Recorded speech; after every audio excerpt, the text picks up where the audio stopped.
Jesus havia acabado de pregar o Sermão do Monte. E quando descia o monte, a multidão descia atrás dele, maravilhados pelo ensinamento e pela autoridade com que ele ensinava. Quando Jesus estava ainda descendo, um leproso se aproxima dele. E Jesus, compadecido do leproso, disse o seguinte: fica limpo. E imediatamente ele ficou limpo da sua lepra. No texto que lemos, Jesus curou um paralítico com apenas uma palavra de ordem. Quando Jesus chegou à casa de Pedro, viu a sogra de Pedro de cama, ardendo em febre. Jesus a curou e quando chegou à tarde, trouxeram-lhe muitos endemoniados.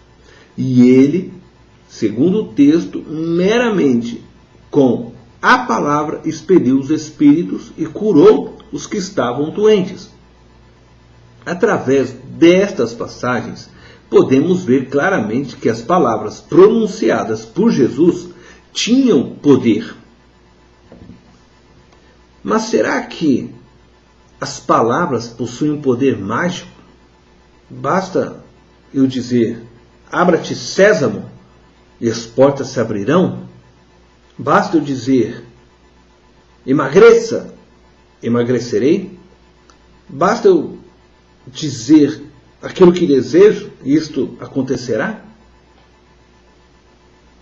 Não é bem assim. Precisamos reconhecer que Jesus possuía poder em suas palavras. Mas precisamos entender que o poder não estava exatamente nas palavras, mas em quem as pronunciava. As palavras de Jesus, elas eram liberadas com poder, porque Jesus sabia do poder que tinha, da posição que ocupava, de quem ele era. Portanto, eu volto à pergunta: as palavras têm poder?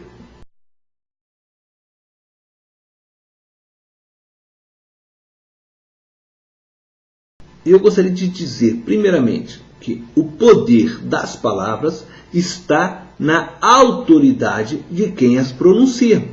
Jesus fazia suas obras na autoridade que o Pai lhe havia conferido, como o Messias, o ungido de Deus. O Espírito de Deus estava sobre Jesus, lhe conferindo poder e autoridade.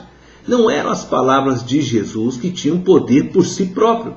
Era Jesus que estava revestido de poder e as suas palavras eram expressões deste poder.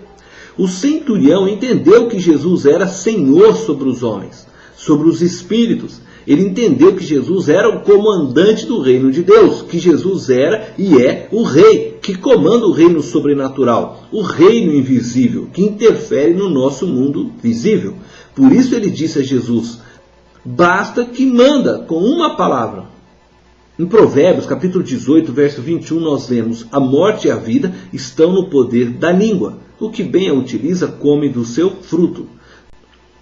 Devemos compreender que as palavras em si não possuem poder, mas que o poder que as palavras possuem está na autoridade daquele que as pronunciou.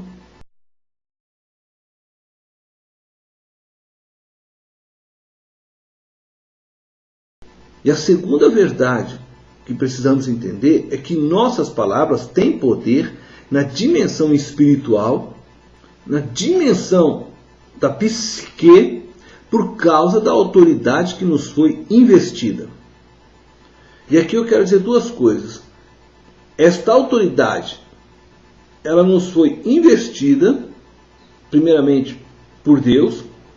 Se você é pai, você recebeu de Deus autoridade para ensinar, para educar, para conduzir teu filho à maturidade.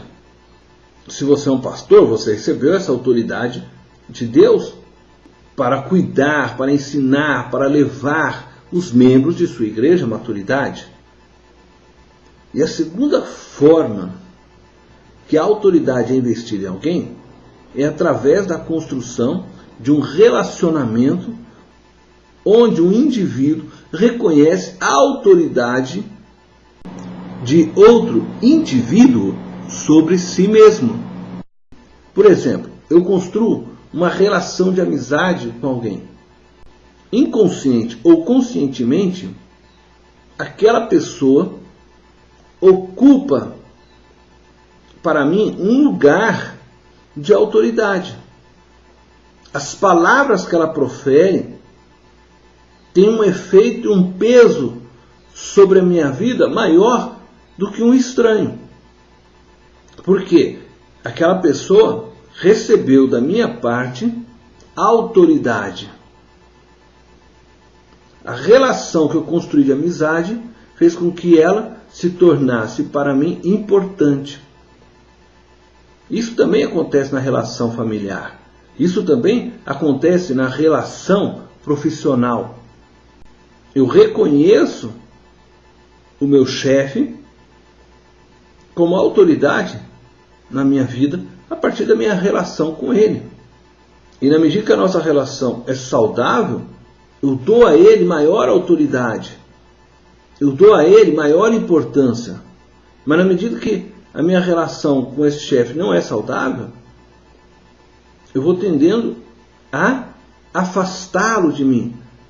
E com isso a autoridade, a influência dele sobre mim se torna pequena. No mundo espiritual, nós temos poder sobre os espíritos. E não se assuste com o que eu vou falar. Jesus nos deu essa autoridade para expelir demônios.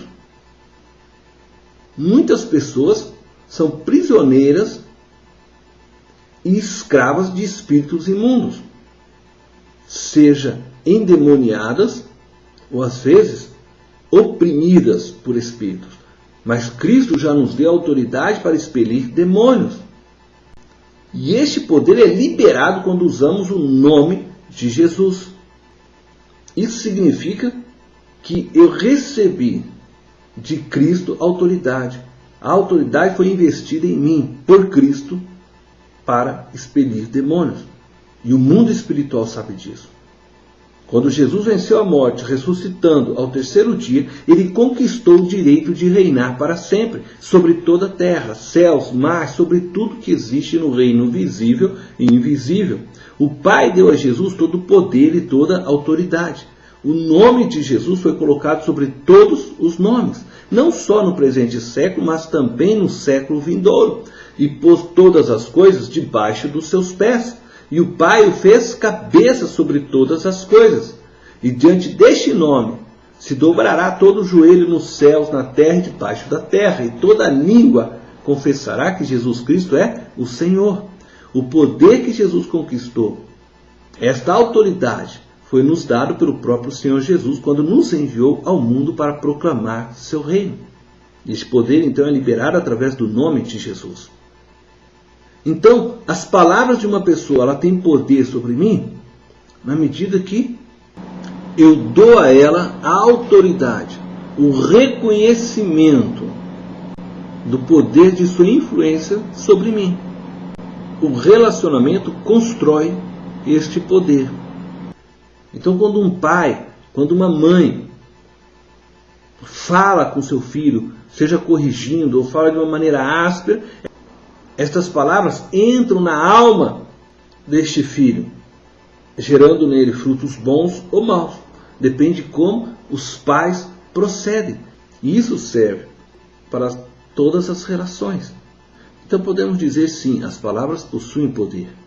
Poder que está investido sobre aqueles que as liberam. Um professor, ele pode produzir bons alunos como maus alunos, porque ele recebeu dos alunos uma autoridade, um reconhecimento desta autoridade. E assim são as relações. Então pessoas podem nos ferir com suas palavras, podem nos deixar traumas com suas palavras, como também podem construir em nós muita vida, alegria com as suas palavras, porque elas receberam de nós autoridade. Deus te abençoe.